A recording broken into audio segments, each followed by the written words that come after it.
Assalamualaikum warahmatullahi wabarakatuh. Halo semuanya, perkenalkan aku Jihran Angelin dari SMP Negeri 165 Jakarta kelas 9C. Pada kesempatan yang berbahagia ini, aku mau memberikan informasi nih seputar pelacakan peramban. Sebelumnya, kita ke pengertiannya dulu ya. Pelacakan peramban atau browser tracking adalah proses pengumpulan data pengguna saat mereka menjelajahi internet. Data ini digunakan untuk berbagai tujuan, seperti analisis penggunaan, personalisasi konten, dan periklanan target. So, kalian jangan heran kenapa iklan perbelanjaan sangat cocok sama apa yang sedang kita inginkan. Berikutnya, teknik pelacakan peramban yang terdiri dari pertama, cookie tracking. Cookie sendiri adalah file kecil yang disimpan di perangkat pengguna oleh situs web yang dikunjungi. Digunakan untuk menyimpan preferensi pengguna, informasi login, dan kebiasaan penelusuran.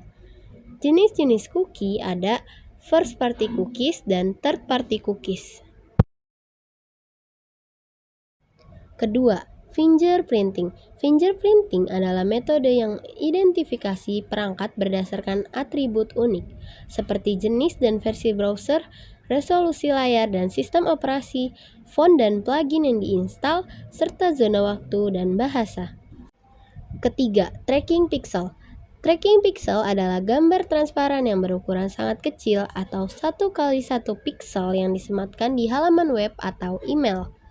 Saat pengguna membuka halaman, gambar ini dimuat dan mengirimkan data ke server pelacak, digunakan dalam pemasaran email dan analitik situs web. Keempat yaitu local storage dan season storage. Teknik ini digunakan oleh peramban untuk menyimpan data di perangkat pengguna.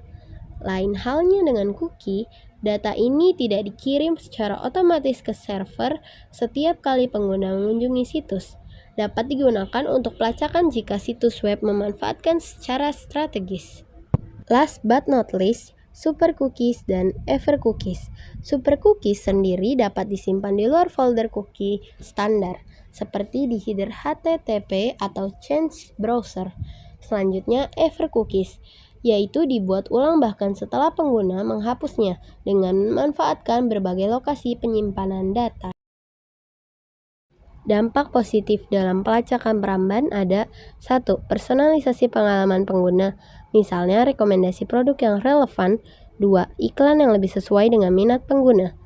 Dampak negatif dalam pelacakan peramban antara lain 1. Pelanggaran privasi karena data pengguna dikumpulkan tanpa izin eksplisit.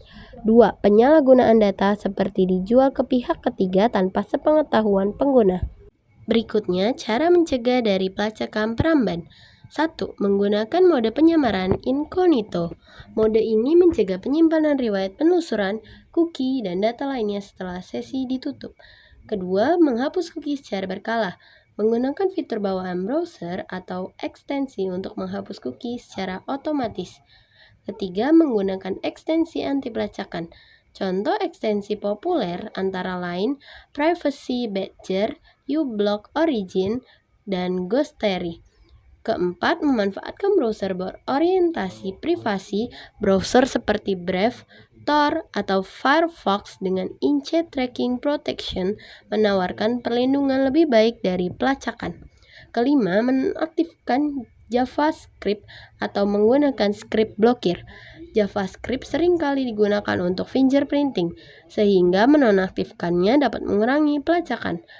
Keenam, menggunakan VPN. VPN menginskripsi lalu lintas internet dan menyembunyikan alamat IP, sehingga menyulitkan pelacakan berbasis lokasi. Ada kasus nyatanya juga loh teman-teman. Google dituding diam-diam melacak pengguna lewat mode incognito Chrome.